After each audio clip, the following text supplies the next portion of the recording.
Hello, welcome to episode 5 of the Devlog series of my RTS game Phos. This past month has been mostly focused on making stability improvements, bug fixes, and the implementation of a save load system.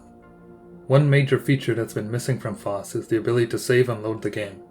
Implementing this feature into Phos was a significant challenge, which required rewriting a fair bit of existing code.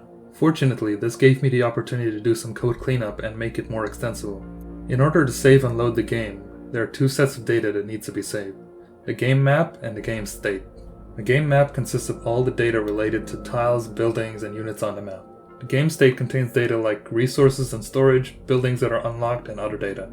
Every tile in Phos is defined as a tile asset object. This object contains all the information on how to render a specific tile. In order to save the map data, I would need to store an identifier for each of the tile assets.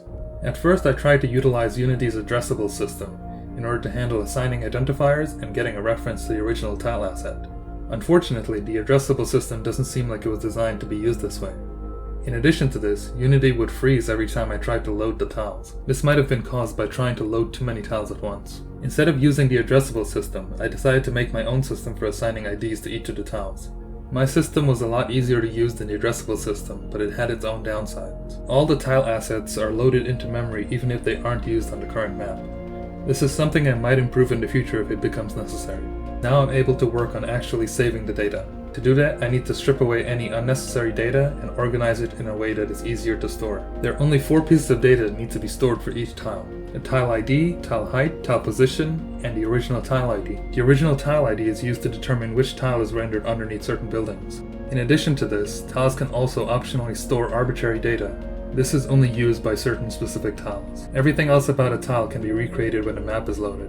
I ended up having to rewrite a fair bit of code relating to how a building tile is rendered and how it computes its properties. The existing code basically made no distinction between the different phases of creating a tile on the map.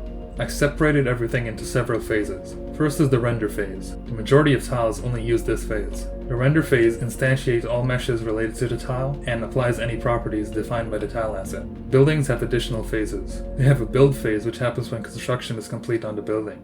During the build phase, building mesh will be rendered and its properties will be set. If a building is marked as built, then it will skip the build phase and render building during the render phase. The events that are triggered when a building is built are also skipped.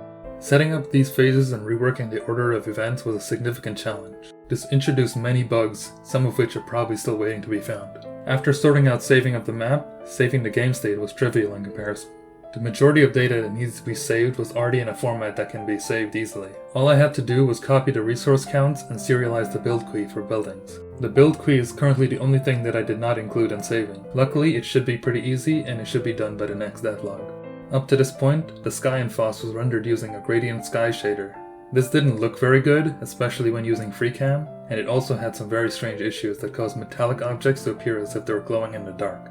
So I decided to change to a physically based sky. This gave me much more accurate control over skylighting, and it didn't have the glow-in-the-dark issue. The physically based sky also comes with atmospheric simulation, which I plan to use later. This new sky will also help with the implementation of a day-night cycle. As mentioned earlier, I spent a lot of time this month fixing a lot of bugs. Shout out to KRN on the Phos Discord server for helping me track down a lot of these bugs. In addition to these bug fixes, I made a lot of changes and improvements to the underlying systems in Phos. These changes make it a lot easier to implement new features into Phos. Development has been progressing pretty smoothly, so I decided to create a roadmap for the development of Phos up to the release of a public demo. This demo will contain what I expect to be around 30% of the features and around 20% of the planned content for Phos. I hope this demo will help solidify my vision for Phos for everyone that plays it. Upon the release of this demo, all future test builds of Phos will only be available to testers on the Phos Discord server. As you can see on the roadmap, the demo is planned to be released in February of next year. I look forward to everyone's continued support. Your comments and feedback have been a significant source of motivation to keep working on Phos. Be sure to wishlist Phos on Steam and subscribe for more devlog videos.